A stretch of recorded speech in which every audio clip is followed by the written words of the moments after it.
funcional ese tipo de iluminación para las personas que tienen baja visión. Entonces miren cuántas situaciones hay que tener en cuenta para poder plantear una situación de discapacidad y accesibilidad de la mano. Yo siempre digo que de nada sirve construir una fantástica rampa con el ángulo de la rampa perfecta, porque ese es otro detalle. Por ahí, para habilitar un espacio físico, hacen una rampa en la puerta, pero es una rampa que está directamente puesta así, y andar, subir una silla de ruedas o bajar con una silla de ruedas por esa rampa. Eso es una realidad que está presente en muchos lados. La construyen con tal de habilitar. Y en realidad, los arquitectos nos hablan de que esa rampa tiene que tener determinados metros, determinada angulación y demás. De nada sirve, vuelvo a lo mismo, tener una rampa divinamente construida si vos tenés una persona que viene y estaciona su auto delante de esa rampa. O de nada sirve tener una escuela fantástica, con buena luz, con todas las rampas, con todas las puertas abiertas, amplias y divinas, para que todo fluya físicamente, si vos tenés en esa escuela docentes que practican la integración escolar y no la inclusión escolar. Entonces, hacia eso voy. La accesibilidad tiene que estar en la cabeza de las personas. Y los que nos dedicamos a esto somos los que tenemos que abrir la cabeza del resto, porque si esto no te pasa, ni siquiera te enterás de la discapacidad. Es así, realmente. La empezás a ver o la empezás a atender cuando realmente te toca. Yo siempre cuento que, bueno, uno aprende de los errores propios. Yo me acuerdo que cuando yo era chica, ya lejos y hace tiempo, yo veía que venía, por ejemplo, de la misma vereda que venía yo, de frente venía una persona con síndrome de Down, y a mí me daba mucho miedo. Y yo me cruzaba a la vereda del frente. Evidentemente, la falla la tenían mis padres conmigo, porque ninguno de ellos me explicaba que esa persona que venía al frente mío no era ni mala, ni me iba a contagiar ninguna enfermedad. Tuve que vivirlo en carne propia para sentir, para entender de qué se trata todo esto. Yo creo que todos o la gran mayoría de los que nos dedicamos a esto, en algún momento nos ha pasado cerca, o nos ha tocado, nos ha pasado muy cerca, una situación de discapacidad. La próxima, Maru. Otro detalle también para tener en cuenta, antes de hablar un poquito de los modelos y de los paradigmas, con respecto a la discapacidad, volviendo a esto de cómo dirigirnos a las personas, que lo dejo un poquito más para el final, pero ahora contarles un poco. Yo creo que uno no realiza un buen proceso de rehabilitación en la medida de lo que todos trabajamos, si no tiene en cuenta o no finaliza ese proceso con la inclusión educativa, social y o laboral. ¿A qué me refiero con esto? Hace 20 años atrás, yo recuerdo que a mí me enseñaban, cuando hacía mi formación en esto, que lo antes que se pudiera, si el niñito tenía 2 horas de vida, había que empezar con el proceso de rehabilitación. Y en realidad no se tenían en cuenta otros factores mucho más importantes, como por ejemplo, sostener ese grupo familiar que habían recibido este tsunami y de repente no sabían ni siquiera cómo sostener este bebé, o ni siquiera sabían cómo, no sé, poder hablar sin llorar. A ver, son procesos que la psicóloga está más preparada que yo para hablar al respecto, pero yo soy de la idea que cuando un papá dice abiertamente que cuando recibe la noticia de un hijo con alguna situación de discapacidad, dice: estoy bien, esto llegó, por algo habrá llegado. Yo soy de la idea, chicos y chicas, grandes y jóvenes, todos, ningún padre está preparado para recibir semejante noticia. Es un golpe que te deja sin poder respirar por un tiempo. Algunos respiran antes, otros respiran después. En las familias por ahí siempre uno antes, uno después, y entre todos se van acomodando. O un adulto que de repente tiene esto que hablábamos recién de un accidente determinado, y tenías una vida estipulada, terminada, trabajada, tenías todo, y de repente quedás con alguna secuela de la que sea, motora, intelectual, mental, y tenés que armar tu vida de nuevo en base a lo que tenés y que no tiene nada que ver con lo que tenías. Hay que bancarse, hay que estar de ese lado para poder interpretar. Entonces, yo soy de la idea que más vale, hay que callarse, que opinen los que les toca, y fundamentalmente, cuando veamos los paradigmas van a ver que en un modelo se habla y se establece un lema que dice: nada de nosotros sin nosotros. Yo creo que las personas correctas e idóneas para hablar de esto son las personas con discapacidad. Porque si no, el resto todo la toca de oído. ¿Y cuánta gente que hay que habla de esto y la toca de oído? Por eso yo siempre digo que en realidad, cuando hay obstáculos en lo referido a la discapacidad, los obstáculos tienen que ver con situaciones claras, como por ejemplo las malas políticas públicas, como la falta de financiamiento, como la falta de datos, como veníamos hablando recién con la poca información que nos llega a través de un censo, con la poca participación de personas con discapacidad, que es básico y elemental. Entonces, los obstáculos tienen que ver con un mal desempeño de determinado grupo de personas. Hay personas o personas que viven o vulnerables, por llamarlo de alguna manera, y estos informes mundiales nos hablan en este orden. Primero, las personas de escaso nivel adquisitivo, como decíamos recién, que tienen poco acceso al resto de las cosas. En segundo lugar, las mujeres. Y en tercer lugar, los ancianos. Así lo definen los informes mundiales. Las mujeres, como vamos a ver al final de esta charla, son las que están más expuestas a las situaciones de violencia, de abuso, y piensen mucho más en aquellas mujeres que tienen discapacidad y, por ejemplo, no pueden hablar verbalmente. Entonces, ¿cuán difícil se hace una situación de este tipo?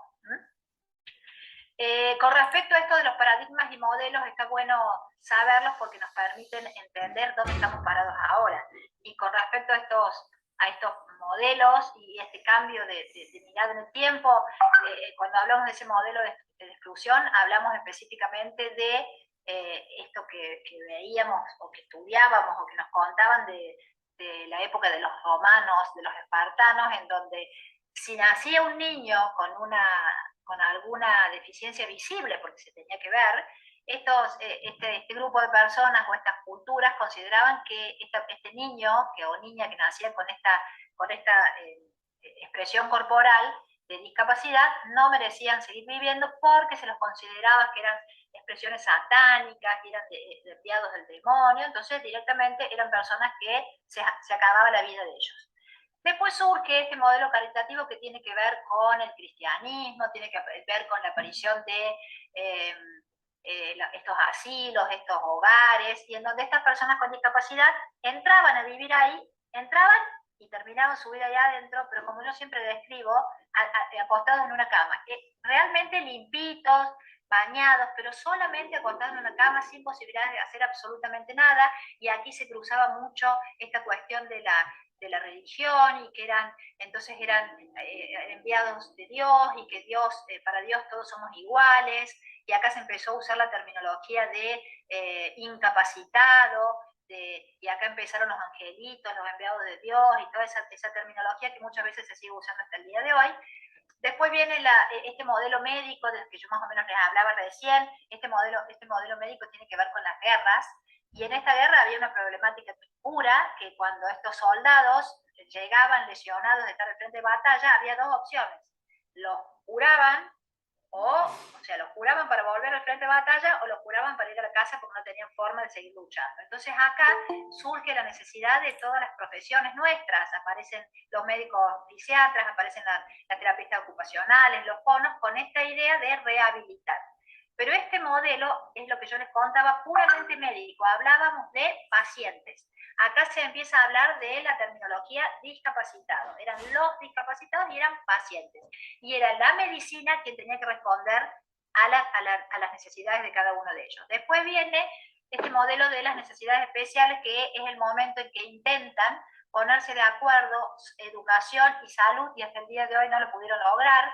Aparece todo este modelo de todo especial, las escuelas especiales, los niños especiales, los niños con capacidades especiales, niños con capacidades diferentes. Era todo tan especial que para tocar o trabajar con estos niños en las escuelas tenías que tener directamente una hiper capacitación, y al final terminaba nadie acercándose a ellos. En ese momento existían, que lamentablemente tengo que decir que los he visto no hace mucho tiempo, en estas aulas, diferenciado el pizarrón para los chicos normales y el pizarrón para los chicos con capacidades especiales. No lo he visto hace mucho tiempo, lamentablemente. A mi modo de ver, este es el modelo más exclusivo de todos, porque era tanta la diferencia que, bueno, si bien yo tampoco quiero entrar en una discusión ahora, creo que las escuelas especiales también son necesarias, si bien soy defensora de la inclusión educativa, pero hay situaciones en donde los chicos deben ir a escuelas especiales porque es la capacidad que tienen y es donde ellos realmente son felices, ¿no? Creo que hay que mirar cada situación, no existe esto de todos los tal diagnóstico va para allá, todos los tal retraso mental va para allá, sino que estamos hablando de personas como venimos diciendo hasta ahora. Después surge este modelo social en donde yo les contaba que es de la época de la década del 60, en donde aparecen los hippies y toda esta movida tan agradable que a mí personalmente me gusta mucho, y acá vira así 100% y se deja de lado el modelo médico, no sirve más, y aparece este modelo social y era la sociedad quien tenía que responder a la demanda de estas personas. También le faltaba una pata a la mesa, y si bien algo positivo surge en esta época es este lema que yo les contaba, nada de nosotros sin nosotros, y las personas con discapacidad se plantan y piden la presencia de ellos y su asesoramiento vale, y que tiene que ser útil.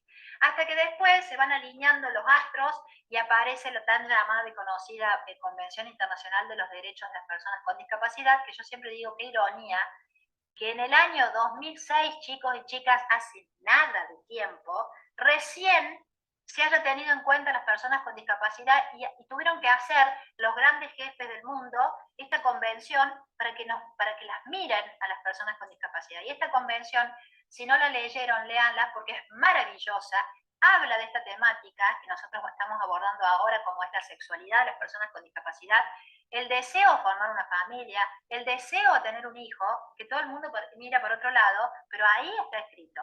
Esa convención te habla del estado ideal con todos los pilares que implica la vida de una persona con discapacidad, que es la vida que tenemos tan sencillamente todas las personas normales, entre comillas.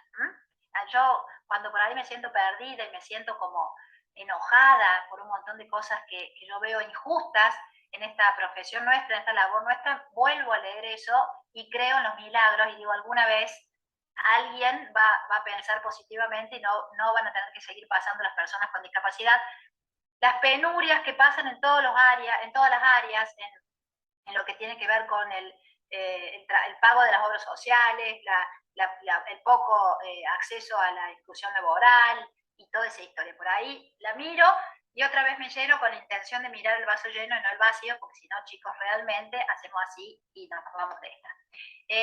Miren, ese gráfico que está ahí al lado, esa persona con los brazos y las piernas abiertas, es el nuevo símbolo de la accesibilidad.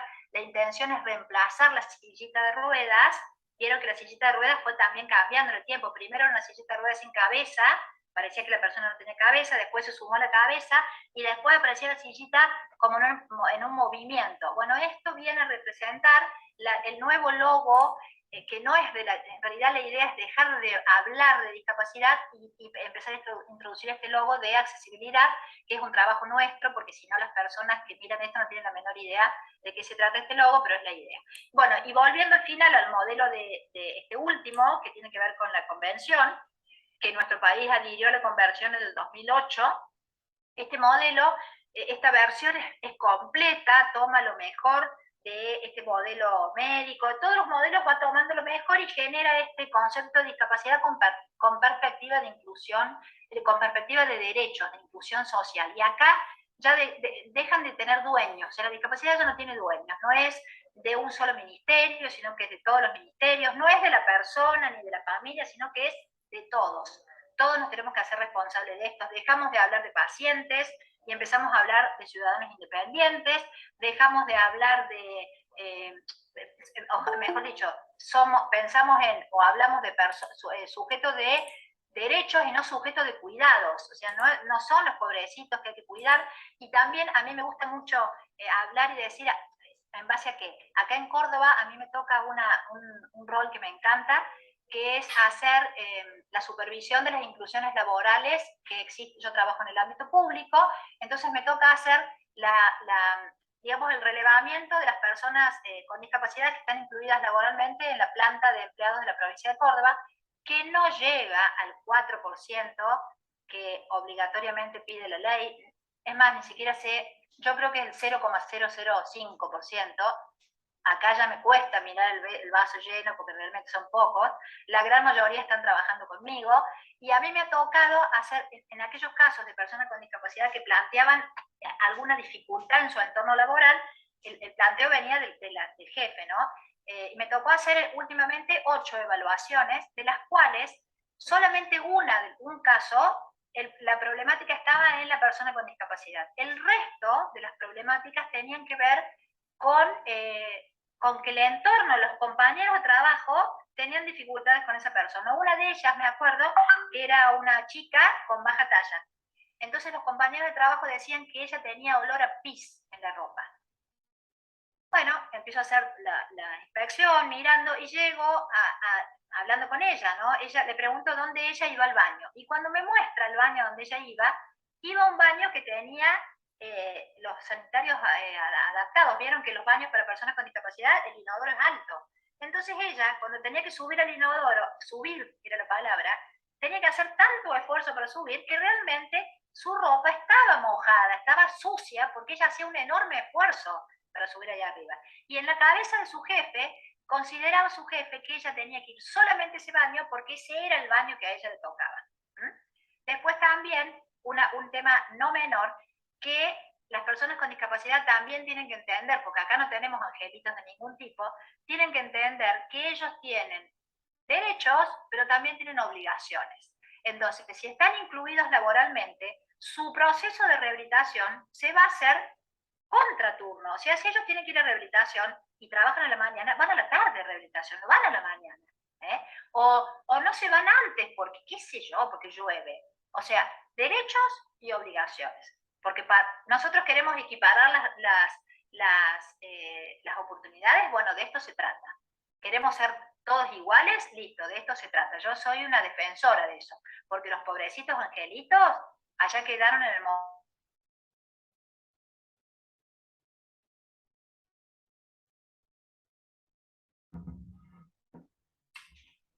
Y lo digo con todo el amor del mundo, las personas con discapacidad tienen tendencia a ser los pobrecitos, los angelitos o los tiranos mayores del mundo.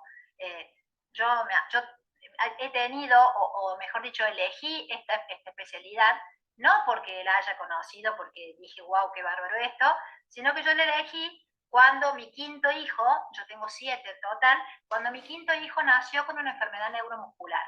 Yo me estaba recibiendo de médica, estaba rindiendo las últimas materias, a mi hijo Santiago le diagnostican una distrofia muscular, que fue para esta familia un tsunami que nos cambió la mirada a todos, a tal punto que la mía la cambió, haciéndome cambiar la especialidad que yo había elegido y empecé a hacer rehabilitación.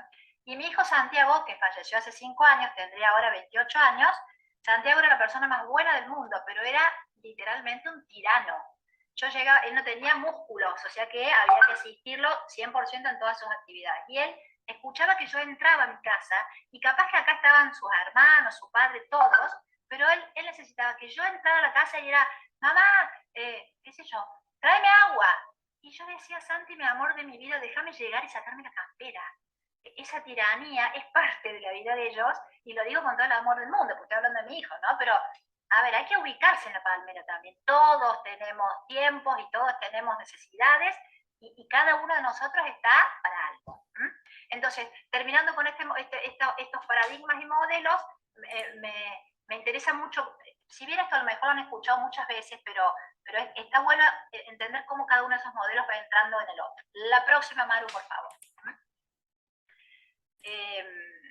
Bien, cuando nosotros dijimos recién en esto de los procesos un proceso de rehabilitación, que no es lo correcto empezar de tan chiquitito a hacer, o sea, no es que no sea lo correcto, ¿no? Sino que hay que mirar hacia otro lado, y yo fui aprendiendo en el tiempo que a lo mejor no es lo más importante esto de empezar rápidamente con 3 sesiones de kine, 3 sesiones de psicomotricidad, 3 sesiones de TEO, sino que a lo mejor lo más importante es poder explicarle a esa familia de qué se trata esto, porque lamentablemente estas situaciones no es que empiezan como las enfermedades, las anginas, que vos decís, bueno, empecé a tomar el antibiótico, tomo 7 días de antibiótico y al día 8 estoy curada, chavo y otra cosa. Esto empieza, pero por el resto de la vida no se acaba. ¿Y cuántas veces queremos decir, bueno, me despierto, era un mal sueño, y al otro día te despertás y seguía lo mismo, y las cosas no mejoran tan fácilmente? Entonces, con el tiempo me lo enseñaron